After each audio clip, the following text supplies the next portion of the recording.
السلام علیکم. زما ورونو څنګه دی؟ خیر بهی مونږ خو دغه شان په دې کچاک لارو باندې راغلي وو او زمونږ سره په کشتۍ کې تقریبا چې 102 کسان وو.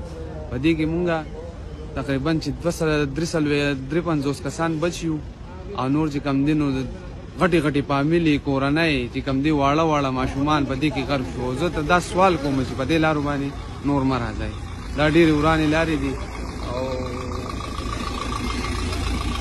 او ځان مرګ ته نیولي. او تاسو سره دغه سره کوم حادثه دا څنګه وشوه او څو کسان تاسو سره کم ول؟ تاسو څو شپې تېرې کول؟ مونږ چې د ترکي نه راوتې وو نو زموږ تقریبا دا 5مه شپه وه.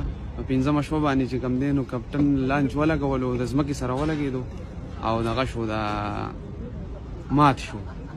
نو اوبه چې کوم دی مو کشتۍ ته مکمل راوختې. مونږ لاندې وو، لاندې تقریبا چې 100 کسانو لاندې کېنولي وو او په دې کې 2-3 منټه تېر نه و چې اوبه راوختې سر ته. په دې کې چې کم کسان ځان همت کړی ابر را رسولي او نور چې کم دی په دغه جاخه کې کېر شوي دي او مکمل او تاسو د ماشومان په سترګو کتل چې اوبه لاندې کېږي؟ مونږ په خپلو سترګو باندې وکتل چې دغه شان دا اوبه دغ کېږي، اوبه را روانې دي او ماشومان پکې ډوبېږي. او ته دا خپل خلکو ته او زموږ خلکو ته څه وینا لرې چې څه ورته وایې؟ بس زه خو ته دا یم که مرګ هم خوښ یو په دې لارو باندې راځئ او نور چې کم دی نو د دې لارو سوچ هم ونه کوئ. په دې کې 100% چې کم دی نو مرګ دی، 100% نه سیوا مرګ دی که نه؟ بلکل. او د دا اوبو څه وحشت دی؟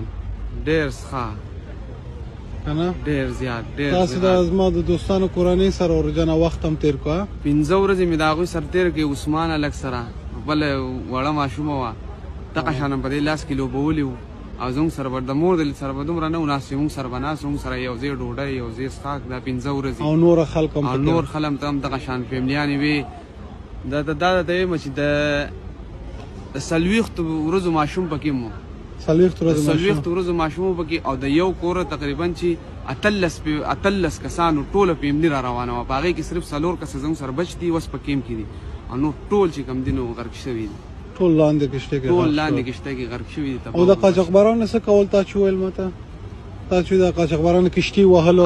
دا قاچاقبران چې څنګه کشتۍ ولګېده یو پیره نو دوی بیا وروسته کوله او مخکې کوله، خو لاندې لګېدلې وه. دوی چې یو پیره مخکې کړه وروسته کړه نو کشتۍ ماته شو، एकदम اوبه راوختې. بس خلکو که تاسې د ورور اواز اورې د تا کور ودان چې تا د خلکو ته دا میسج ورکړو هغه خپل هغه تجربه دې خلکو ته بیان کو. ګوره تاسو ټولو ته زه دا پیغام د لیږم چې ورونو هغه خپل غریبي خپل تنګلاسي قبول کړي او دا مرګ چې کوم ډېر ذلت مرګ دی که نه؟ ډېر د ذلت مرګ دی، ډېر زیات.